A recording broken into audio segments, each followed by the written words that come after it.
Hello viewers, welcome to Epic Audiobooks. Now we are going to listen to The Hound of Baskerville, written by Sir Arthur Canon Doyle. Chapter 4. Sir Henry Baskerville.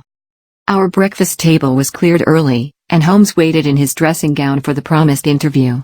Our clients were punctual to their appointment, for the clock had just struck 10 when Dr. Mortimer was shown up, followed by the young baronet. The latter was a small, alert, dark-eyed man about 30 years of age, very sturdily built, with thick black eyebrows and a strong, pugnacious face.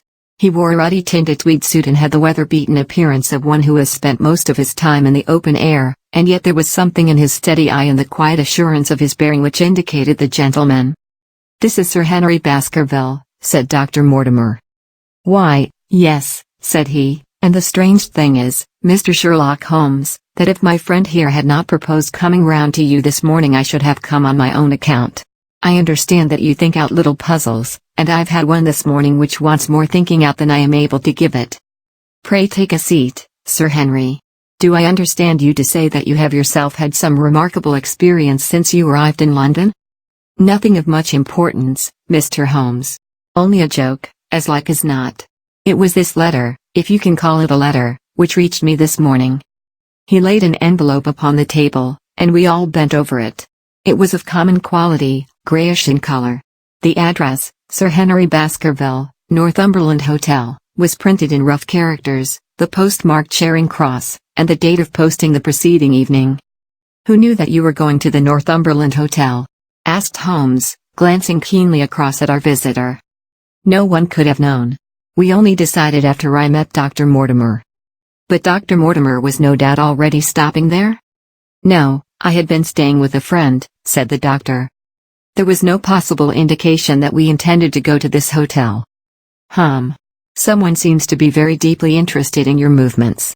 Out of the envelope he took a half-sheet of foolscap paper folded into four. This he opened and spread flat upon the table.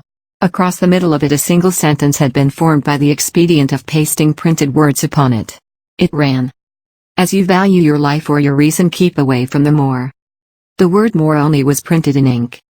"Now," said Sir Henry Baskerville, "perhaps you will tell me, Mr. Holmes, what in thunder is the meaning of that, and who it is that takes so much interest in my affairs. What do you make of it, Dr. Mortimer? You must allow that there is nothing supernatural about this, at any rate?" "No, sir, but it might very well come from someone who is convinced that the business is supernatural." "What business?" asked Sir Henry sharply. "It seems to me that all you gentlemen know a great deal more than I do about my own affairs." "You shall share our knowledge before you leave this room, Sir Henry. I promise you that," said Sherlock Holmes. "We will confine ourselves for the present with your permission to this very interesting document, which must have been put together and posted yesterday evening. Have you yesterday's Times, Watson?" "It is here in the corner." "Might I trouble you for it, the inside page, please, with the leading articles?" He glanced swiftly over it, running his eyes up and down the columns. "Capital article this on free trade. Permit me to give you an extract from it. You may be cajoled into imagining that your own special trade or your own industry will be encouraged by a protective tariff, but it stands to reason that such legislation must in the long run keep away wealth from the country, diminish the value of our imports, and lower the general conditions of life in this island. What do you think of that, Watson?" cried Holmes in high glee, rubbing his hands together with satisfaction. "Don't you think that is an admirable sentiment?" Dr. Mortimer looked at Holmes with an air of professional interest, and Sir Henry Baskerville turned a pair of puzzled dark eyes upon me. "I don't know much about the tariff and things of that kind," said he, "but it seems to me we've got a bit off the trail so far as that note is concerned." "On the contrary, I think we are particularly hot upon the trail, Sir Henry. Watson here knows more about my methods than you do, but I fear that even he has not quite grasped the significance of this sentence. No, I confess that I see no connection. And yet, my dear Watson, there is so very close a connection that the one is extracted out of the other. Your life, reason, value, keep away from the. Don't you see now whence these words have been taken? By thunder, you're right. Well, if that isn't smart," cried Sir Henry. "If any possible doubt remained, it is settled by the fact that keep away and from the are cut out in one piece." "Well, now, so it is." "Really, Mr. Holmes, This exceeds anything which I could have imagined, said Dr. Mortimer, gazing at my friend in amazement. I could understand anyone saying that the words were from a newspaper, but that you should name which, and add that it came from the leading article, is really one of the most remarkable things which I have ever known. How did you do it? I presume, Doctor, that you could tell the skull of a Negro from that of an Eskimo? Most certainly. But how? Because that is my special hobby. The differences are obvious. The supraorbital crest, the facial angle, the maxillary curve, But this is my special hobby, and the differences are equally obvious. There is as much difference to my eyes between the leaded bourgeois type of a Times article and the slovenly print of an evening halfpenny paper as there could be between your Negro and your Eskimo. The detection of types is one of the most elementary branches of knowledge to the special expert in crime, though I confess that once when I was very young I confused the Leeds Mercury with the Western Morning News. But a Times leader is entirely distinctive, and these words could have been taken from nothing else. As it was done yesterday, the strong probability was that we should find the words in yesterday's issue. So far as I can follow you, then, Mr. Holmes, said Sir Henry Baskerville, someone cut out this message with the scissors. Nail scissors, said Holmes. You can see that it was a very short-bladed scissors, since the cutter had to take 2 snips over keep away. That is so. Someone, then, cut out the message with a pair of short-bladed scissors, pasted it with paste. Gum, said Holmes. With gum onto the paper. But I want to know why the word more should have been written? Because he could not find it in print. The other words were all simple and might be found in any issue, but more would be less common. Why, of course, that would explain it. Have you read anything else in this message, Mr. Holmes? There are 1 or 2 indications, and yet the utmost pains have been taken to remove all clues. The address, you observe, is printed in rough characters. But the Times is a paper which is seldom found in any hands but those of the highly educated. We may take it, therefore, that the letter was composed by an educated man who wished to pose as an uneducated one, and his effort to conceal his own writing suggests that that writing might be known, or come to be known, by you. Again, you will observe that the words are not gummed on in an accurate line, but that some are much higher than others. Life, for example, is quite out of its proper place. That may point to carelessness or it may point to agitation and hurry upon the part of the cutter. On the whole I incline to the latter view, since the matter was evidently important, and it is unlikely that the composer of such a letter would be careless. If he were in a hurry, it opens up the interesting question why he should be in a hurry, since any letter posted up to early morning would reach Sir Henry before he would leave his hotel. Did the composer fear an interruption, and from whom? We are coming now rather into the region of guesswork, said Dr. Mortimer. Say, rather, into the region where we balance probabilities and choose the most likely. It is the scientific use of the imagination, but we have always some material basis on which to start our speculation. Now, you would call it a guess, no doubt, but I am almost certain that this address has been written in a hotel. How in the world can you say that? If you examine it carefully you will see that both the pen and the ink have given the writer trouble. The pen has spluttered twice in a single word and has run dry 3 times in a short address, showing that there was very little ink in the bottle. Now, a private pen or ink bottle is seldom allowed to be in such a state, and the combination of the 2 must be quite rare. But you know the hotel ink and the hotel pen, where it is rare to get anything else. Yes, I have very little hesitation in saying that could we examine the wastepaper baskets of the hotels around Charing Cross until we found the remains of the mutilated Times leader, we could lay our hands straight upon the person who sent this singular message. Halloa! Halloa! What's this? He was carefully examining the fool's cap, upon which the words were pasted, holding it only an inch or 2 from his eyes. Well? Nothing, said he, throwing it down. It is a blank half-sheet of paper, without even a watermark upon it. I think we have drawn as much as we can from this curious letter, and now, Sir Henry, has anything else of interest happened to you since you have been in London? Why, no, Mr. Holmes. I think not. You have not observed anyone follow or watch you? I seem to have walked right into the thick of a dime novel, said our visitor. Why in thunder should anyone follow or watch me? We are coming to that. You have nothing else to report to us before we go into this matter? Well, it depends upon what you think worth reporting. I think anything out of the ordinary routine of life well worth reporting. Sir Henry smiled. I don't know much of British life yet, for I have spent nearly all my time in the States and in Canada. But I hope that to lose one of your boots is not part of the ordinary routine of life over here. You have lost one of your boots? My dear sir, cried Dr. Mortimer, it is only mislaid. You will find it when you return to the hotel. What is the use of troubling Mr. Holmes with trifles of this kind? Well, he asked me for anything outside the ordinary routine. Exactly, said Holmes, however foolish the incident may seem. You have lost one of your boots, you say? Well, mislaid it, anyhow. I put them both outside my door last night, and there was only one in the morning. I could get no sense out of the chap who cleans them. The worst of it is that I only bought the pair last night in the Strand, and I have never had them on. If you have never worn them, why did you put them out to be cleaned? They were tan boots and had never been varnished. That was why I put them out. Then I understand that on your arrival in London yesterday you went out at once and bought a pair of boots? I did a good deal of shopping. Dr. Mortimer here went round with me. You see, if I am to be squire down there I must dress the part, and it may be that I have got a little careless in my ways out west. Among other things I bought these brown boots, gave $6 for them, and had one stolen before ever I had them on my feet. It seems a singularly useless thing to steal, said Sherlock Holmes. I confess that I share Dr. Mortimer's belief that it will not be long before the missing boot is found. And, now, gentlemen, said the baronet with decision, it seems to me that I have spoken quite enough about the little that I know. It is time that you kept your promise and gave me a full account of what we are all driving at. Your request is a very reasonable one, Holmes answered. Dr. Mortimer, I think you could not do better than to tell your story as you told it to us. Thus encouraged, our scientific friend drew his papers from his pocket and presented the whole case as he had done upon the morning before. Sir Henry Baskerville listened with the deepest attention and with an occasional exclamation of surprise.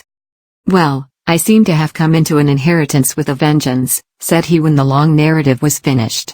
Of course, I've heard of the Hound ever since I was in the nursery. It's the pet story of the family, though I never thought of taking it seriously before. But as to my uncle's death, well, it all seems boiling up in my head, and I can't get it clear yet. You don't seem quite to have made up your mind whether it's a case for a policeman or a clergyman. Precisely. And now there's this affair of the letter to me at the hotel. I suppose that fits into its place. It seems to show that someone knows more than we do about what goes on upon the moor, said Dr. Mortimer. And also, said Holmes, that someone is not ill-disposed towards you, since they warn you of danger. Or it may be that they wish, for their own purposes, to scare me away. Well, of course, that is possible also. I'm very much indebted to you, Dr. Mortimer, for introducing me to a problem which presents several interesting alternatives. But the practical point which we now have to decide, Sir Henry, is whether it is or is not advisable for you to go to Baskerville Hall. Why should I not go? There seems to be danger. Do you mean danger from this family fiend or do you mean danger from human beings? Well, that is what we have to find out. Whichever it is, my answer is fixed. There is no devil in hell, Mr. Holmes, and there is no man upon earth who can prevent me from going to the home of my own people, and you may take that to be my final answer. His dark brows knitted and his face flushed to a dusky red as he spoke. It was evident that the fiery temper of the Baskervilles was not extinct in this their last representative. Meanwhile, said he, I have hardly had time to think over all that you have told me. It's a big thing for a man to have to understand and to decide at one sitting. I should like to have a quiet hour by myself to make up my mind. Now, look here, Mr. Holmes, it's 11:30 now and I am going back right away to my hotel. Suppose you and your friend, Dr. Watson, come round and lunch with us at 2. I'll be able to tell you more clearly then how this thing strikes me. Is that convenient to you, Watson? Perfectly. Then you may expect us. Shall I have a cab called? I'd prefer to walk, for this affair has flurried me rather. I'll join you in a walk, with pleasure, said his companion. Then we meet again at 2 o'clock. Au revoir, and good morning. We heard the steps of our visitors descend the stair and the bang of the front door. In an instant Holmes had changed from the languid dreamer to the man of action. Your hat and boots, Watson, quick. Not a moment to lose. He rushed into his room in his dressing gown and was back again in a few seconds in a frock coat. We hurried together down the stairs and into the street. Dr. Mortimer and Baskerville were still visible about 200 yards ahead of us in the direction of Oxford Street. Shall I run on and stop them? Not for the world, my dear Watson. I'm perfectly satisfied with your company if you will tolerate mine. Our friends are wise, for it is certainly a very fine morning for a walk." He quickened his pace until we had decreased the distance which divided us by about half. Then, still keeping 100 yards behind, we followed into Oxford Street and so down Regent Street. Once our friends stopped and stared into a shop window, upon which Holmes did the same. An instant afterwards he gave a little cry of satisfaction, and, following the direction of his eager eyes, I saw that a hansom cab with a man inside which had halted on the other side of the street was now proceeding slowly onward again. "There's our man, Watson. Come along. We'll have a good look at him, if we can do no more." At that instant I was aware of a bushy black beard and a pair of piercing eyes turned upon us through the side window of the cab. Instantly the trapdoor at the top flew up, something was screamed to the driver, and the cab flew madly off down Regent Street. Holmes looked eagerly round for another, but no empty one was in sight. Then he dashed in wild pursuit amid the stream of the traffic, but the start was too great, and already the cab was out of sight. "There now," said Holmes bitterly as he emerged panting and white with vexation from the tide of vehicles. "Was ever such bad luck and such bad management, too? Watson, if you are an honest man you will record this also and set it against my successes." "Who was the man?" "I have not an idea." "A spy?" "Well, it was evident from what we have heard that Baskerville has been very closely shadowed by someone since he has been in town. How else could it be known so quickly that it was the Northumberland Hotel which he had chosen? If they had followed him the first day I argued that they would follow him also the second. You may have observed that I twice strolled over to the window while Dr. Mortimer was reading his legend." "Yes, I remember. I was looking out for loiterers in the street, but I saw none. We are dealing with a clever man, Watson. This matter cuts very deep, and though I have not finally made up my mind whether it is a benevolent or a malevolent agency which is in touch with us, I am conscious always of power and design. When our friends left I at once followed them in the hopes of marking down their invisible attendant. So wily was he that he had not trusted himself upon foot, but he had availed himself of a cab so that he could loiter behind or dash past them and so escape their notice. His method had the additional advantage that if they were to take a cab he was all ready to follow them. It has, however, one obvious disadvantage. It puts him in the power of the cabman. "Exactly. What a pity we did not get the number." "My dear Watson, clumsy as I have been, you surely do not seriously imagine that I neglected to get the number? Number 2704 is our man. But that is no use to us for the moment. I fail to see how you could have done more. On observing the cab I should have instantly turned and walked in the other direction. I should then at my leisure have hired a second cab and followed the first at a respectful distance, or, better still, have driven to the Northumberland Hotel and waited there. When our unknown had followed Baskerville home we should have had the opportunity of playing his own game upon himself and seeing where he made for. As it is, by an indiscreet eagerness, which was taken advantage of with extraordinary quickness and energy by our opponent, we have betrayed ourselves and lost our man." We had been sauntering slowly down Regent Street during this conversation, and Dr. Mortimer, with his companion, had long vanished in front of us. "There is no object in our following them," said Holmes.